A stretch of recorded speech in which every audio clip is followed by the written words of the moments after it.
Hello,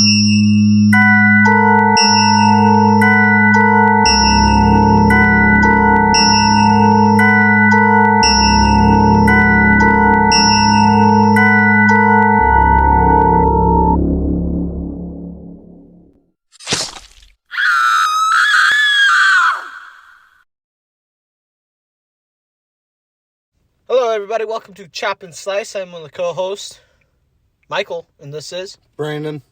And we are here to talk about Texas Chainsaw Massacre. the Texas Chainsaw Massacre. 1974. Because you can get that confused with Texas Chainsaw Massacre or Texas Massacre or Texas Chainsaw. Or Chainsaw or Leatherface or however many different incarnations this franchise has taken. And I haven't seen this movie in a while, or pretty much ever. I can't tell you if maybe as a kid I've seen it. And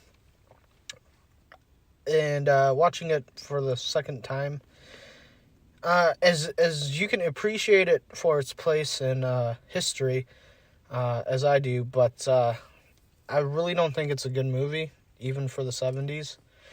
Saying for its time is no excuse to me, because it's just not that good of a movie to me. And yeah, give it some of your thoughts, and then we'll get into some of the plot. And I thought it was decent. Not like I don't really consider it a masterpiece, but it was an okay watch, I'd say. You know, it's like, okay, we've seen it, you know, but it's nothing to really fuss over. It's very slow, drawn out at times. You know, you got a lot of dumb stuff that happens, you know, like where she runs in the house. Like, my first instinct would be to grab a weapon, but instead she decides to run upstairs and then jump out of a window. So there's just moments like that. There's a lot of things. So let's get into the plot a little bit. The five people, Sally, Jerry, Pam, Kurt, and Franklin, who is handicapped, as they mentioned. He was a character that we could have done without. But yeah, super annoying character. Off the bat, I wanted him to get iced, but unfortunately that didn't happen. They pick up this hitchhiker, which is Leatherface's brother, who we don't know that's part of that messed up family that they have. Well, I'm sure you can figure it out. I figured it out first time I watched. Well, yeah, you can figure it out, but you just, at that point, if you're watching this in 1974, you don't know what's going on. So then, you know, the opening scene, I don't know, man. It's kind of boring. They're just driving in the van, talking. You know, they run out of gas. They stop at, you know, this gas station that's station. Got like barbecue and stuff. And then they randomly go and explore a nearby abandoned house, which is the Hardesty family, Leatherface and his dad and grandpa and his brother. I still can't figure out if that grandpa was alive or... He's alive. He was physically sucking on Sally's finger. But yeah, that was weird. I don't know, there's I come in with it with a different perspective in this movie, because I've seen it all in horror. So now going back to watch this, it's not scary to me. I can see why it would be scary to people in 1974, but it's not scary to me personally. The gore isn't really all that. I mean, I do like the chase scene at the end with Leatherface and Sally. It was very long. Yeah, it was pretty drawn out. My biggest thing with this movie was all the off-screen stuff. You know, where he's like cutting up body limbs and stuff, but you don't really get to see it. That kind of sucks. Yeah, I mean, it's almost like if you were watching like Saw on, you know, cable television, where everything's just cut out. You know, it's kind of pointless. So I wish we could have gotten more visuals as far as that. But, I mean, it is what it is. It's a, 70s movie, so, I mean, what can you expect, Yeah, and you know, it really did set a new standard for slashers after that. That's pretty well said. Yeah, I would say so. There's a lot of this film that I don't understand, but maybe that's the point of it. It's kind of goofy, cringy, and there's a lot that I don't know. It's in a small little town in Texas, little family. There's not a whole lot to this movie, honestly, and it was pretty short. Yeah, it wasn't long. Was it like 84 minutes? Yeah, 84 minutes. That's what it said. But it does take a while for this movie to get going. I think you get to see Leatherface, I don't know, like halfway. Right when we said, where's Leatherface at? Yeah. We checked the time. It was 35 minutes into the movie without Leatherface. And to me, that was kind of an issue because, man, I'm tired. First off, none of these characters, maybe Sally is, but they're not really likable, to be honest. I think Sally's the most likable character. She's the final girl. But other than that... Yeah, I agree. Characters weren't really that likable. I don't know. They just don't seem smart, They're just... No. There's nothing to them. There's... they pick up this random hitchhiker right at the beginning of the movie. Yeah. And it's like... What I don't understand, he, takes this knife and he cuts his hand open with it, and, everyone seems totally chill about it. They're kind of, cringy at it, but... They're so chill about it, then they force him out of the car, and then it's they continue driving, and then they don't even talk about, what just happened. They're just kind of yeah, whatever. I do kind of like Kirk's death. The first dude that gets offed. Hammer to the head. Hit with the hammer and his body's shaking. Yeah, that looked pretty real. Yeah, and that was pretty cool. And then how Leatherface closes the door shut, slams it shut. I do like Gunnar Hansen as Leatherface. He might be one of my favorites. This is a big guy, and it's very believable. He's a very believable Leatherface. There's just not a whole lot to this movie. It's a pretty straightforward slasher, to be honest. Group of horny teens, driving around. They go into this abandoned house, and they get picked off one by one, so... Yeah, and for the record, the character Leatherface was inspired by Ed Gein, who was the real-life Leatherface, but except he lived in Wisconsin, though. Ed Gein. Yeah, he was a pretty nasty dude. But what do you think of some of the other kills? What did you think of that scene where hangs her up on the hook? That was pretty cool. It reminded me of the one of the sequels. I forgot which Texas it was, where he hangs the dude on a hook. I think that was the Michael Bay remake. It could have been. Where hangs dude up on a hook and then takes the chainsaw and saws his leg off while he's on the hook. Yeah. I mean, she's on the hook and not screaming her ass off. She's just that would hurt. I'd be screaming. I would be freaking out. Yeah, the acting wasn't very believable, but again, 70s movie. What do you expect out of them? A lot. And also, this is kind of a first time, this being done. So, a lot of people didn't. Well, horror movies were Black Christmas. I'm not saying horror movies weren't around, but something of this type, people getting limbs sawed off and stuff. Nobody had ever really seen anything like that before, so it was the first time doing it. I would say this was kind of an experimental movie. I do like the dinner scene, which is pretty iconic, where... They have her tied up. Yeah. She didn't even eat anything. I wouldn't either. You know what they were eating? One thing that this does address is, They don't come out and say it, but the way it's interesting, like through the generational, like how Grandpa was the best killer of them all, and then you see the father of Leatherface. He's the son of the grandpa, and it's kind of interesting because he doesn't kill. He says, "Killing gives me no pleasure." So it's kind of interesting how he kind of pushes that off onto his kids, forcing them to kill.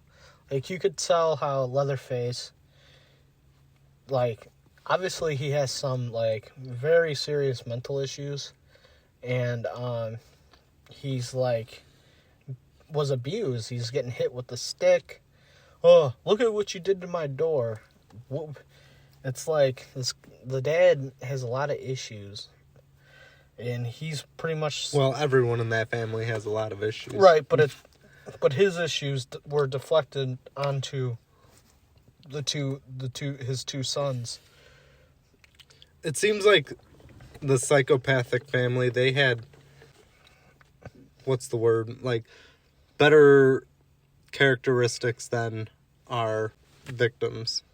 Yeah, they did. They had more story and more of a story, which is usually how it goes, but obviously, it took 12 years for a sequel, but this movie did really well, too, at the box office. It was, at the time, the 12th highest grossing film. So that's pretty big.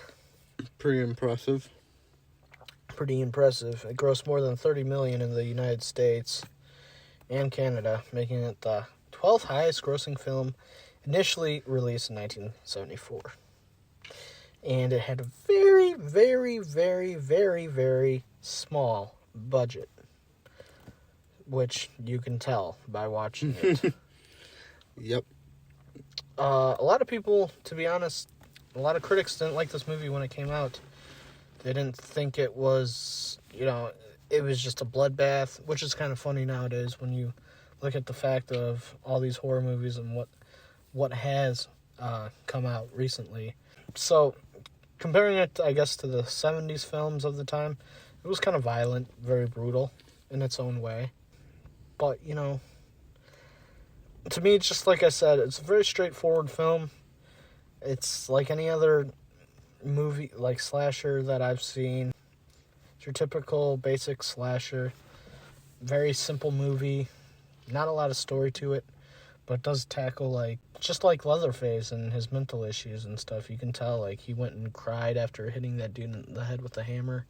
After he hit Jerry in the head with the hammer. Yeah, he felt bad. Yeah, and you could tell, it tackled some issues with gender dysphoria and stuff like that. So, I don't know. It's pretty interesting how he has makeup and wig on. He really doesn't know who he is. And it's kind of sad. Mm-hmm.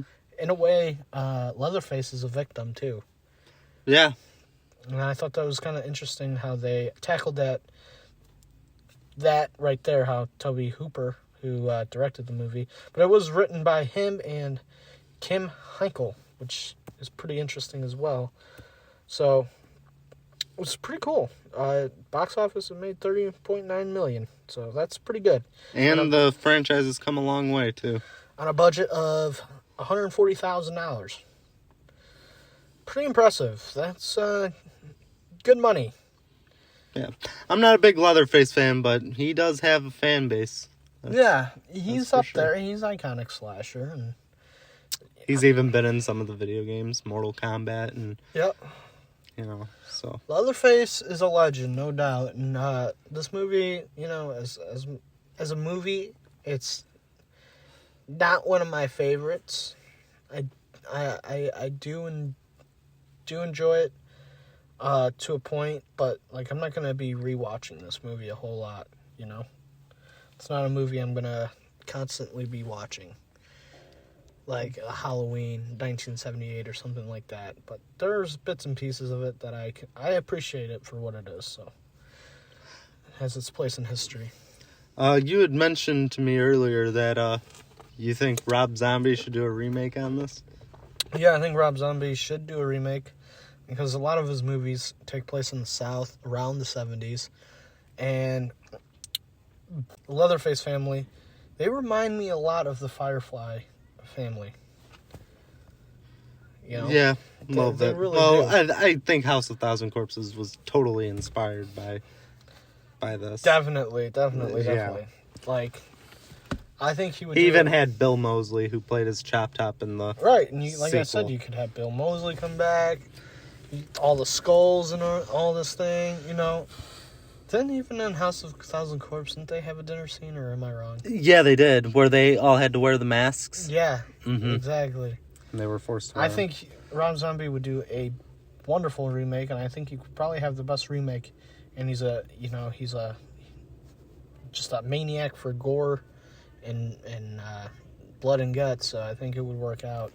Yeah, I can kind of picture some dialogue with Leatherface and his family, like yelling at him and calling him names. And Exactly. And Rob Zombie's really good at.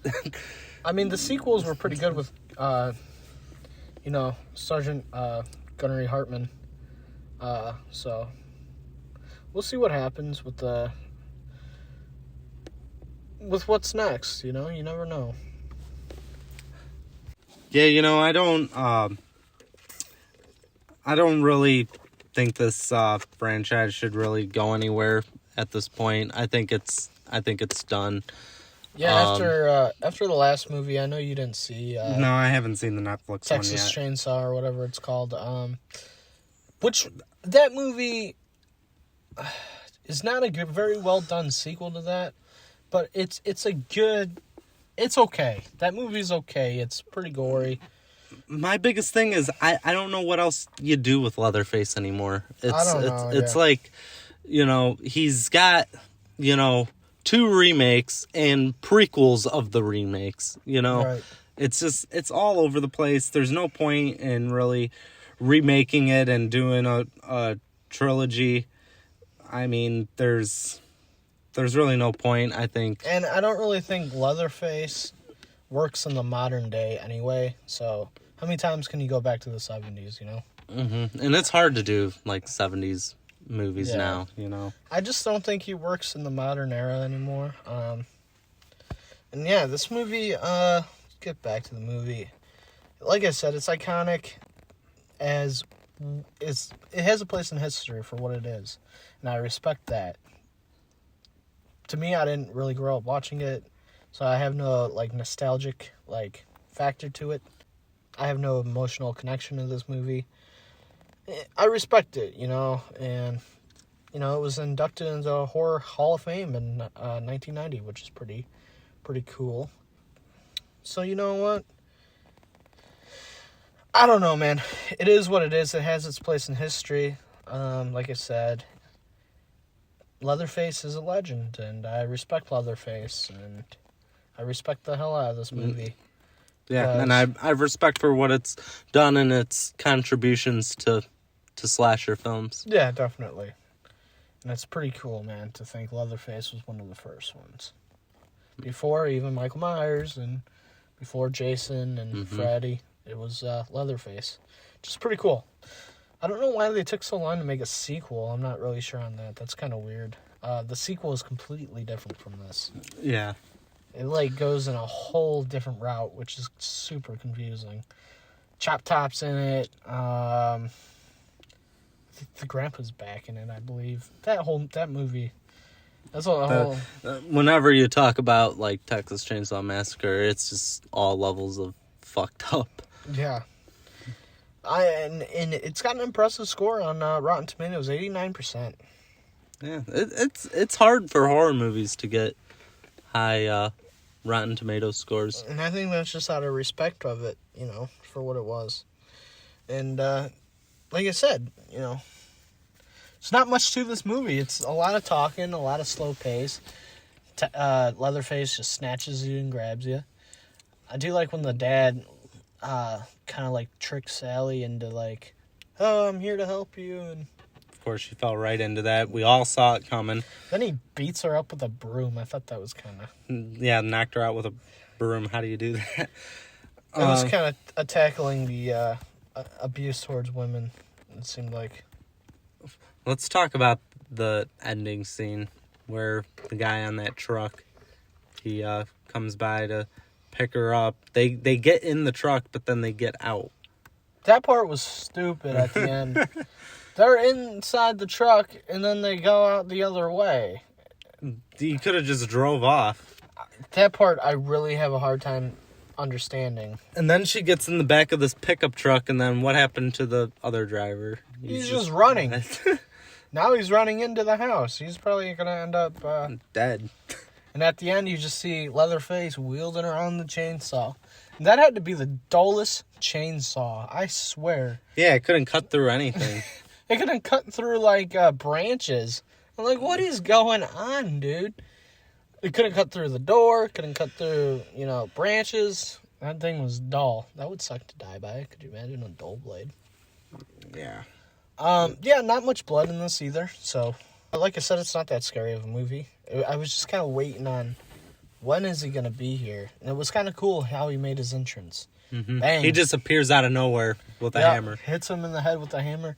Drags him into the wherever. His torture chamber. Yeah. Slams the door shut. That was pretty cool. I thought that was pretty cool. That's pretty iconic. And then the chainsaw is pretty cool. That would be scary. Imagine running around in the woods at night. Somebody's got a chainsaw running after you. Yeah, and there's like nowhere to run to. And it also explores, cannibalism, which is kind of, I hate seeing that. But hey, it was true that people back in the day, Ed Gein would sell human meat to food markets and stuff like that. Mm-hmm. Ugh. Yeah, that dude was crazy. Yeah, the whole Sawyer family in this movie is just wackos. And you see that the grandmother's dead when Sally goes upstairs, so there's no grandma. There's like no mom. I thought there'd be a mother in this. I thought I remember something like that. No. In the requel, Leatherface has a mom. But I don't know where she's at in this. But yeah, man. They probably ate her. Wouldn't be surprised. Well, in the requel, she's in there, so. Yeah. Yeah, like I said, the iconic dinner scene, that's the most iconic part of this movie. Pretty well known. We can go into the ratings if you'd like. Yeah, we can. What would you give it? The acting sucked. Just based on the respect I have for this movie, it inspiring a lot of, slashers after it, how iconic it is. I do respect it for what it is. I mean, it's not the best slasher I've ever seen by any means, so just out of respect alone, I have to give this movie a 6 of 10. 6 of 10. Which I think is a very fair score. Like I said, just the eye test alone, it's not my cup of tea. I think it's aged pretty well. I mean, not terrible. It's kind of aged like fine wine. Kind of like Halloween 1978. That still lives up to today. I think this movie lives up to today. So, what's your rating, Brandon? I'm going to go 5.5 on it. I thought you liked this more than I do. I guess not. I give it a 5, just because I'm it's just kind of in the middle for me. But I give it an extra 0.5 just because of what it is and what it's done for slashers. Being the first. So I'm not gonna go a whole nother point, but it was an okay watch. Nothing you'll watch again, probably. Probably not. Yeah, this is. If it's a movie I can't watch again, I mean, can't rank it much higher. But I think 6 out of 10, just based on the respect I have for it, and it holds its place in history. And at the time, I think if I saw this in the 70s, I'd want to watch it again and again and again. Leatherface is a very interesting character in this. How he is bullied by his dad and stuff like that, and it's very, very interesting on subjects they tackle. And that leaves it at a chop and slice rating of 11.5. Yep, and yeah, man, I don't really know what else to say about this movie other than my respect for it. Would you recommend it to somebody? To watch it one time, yes. I think any horror fan has to see this movie, just out of, the respect for it. And just to see, it's interesting to see where we're at with slashers now, with how basically Halloween Ends was the last slasher that came out. Scream is coming out, but to watch where we've gone from the Texas Chainsaw Massacre 1974, all the way into Halloween Ends, just like as slashers, it's interesting to see how it's evolved. I think so. So that about wraps it up then. Yeah, pretty much. And, so if you haven't seen it, go see it, and yeah, be careful where you travel to. And don't pick up hitchhikers or any weird people. And if your beef tastes like chicken, you might want to go get that checked out there. So please like and subscribe, guys, and we will catch you kids later.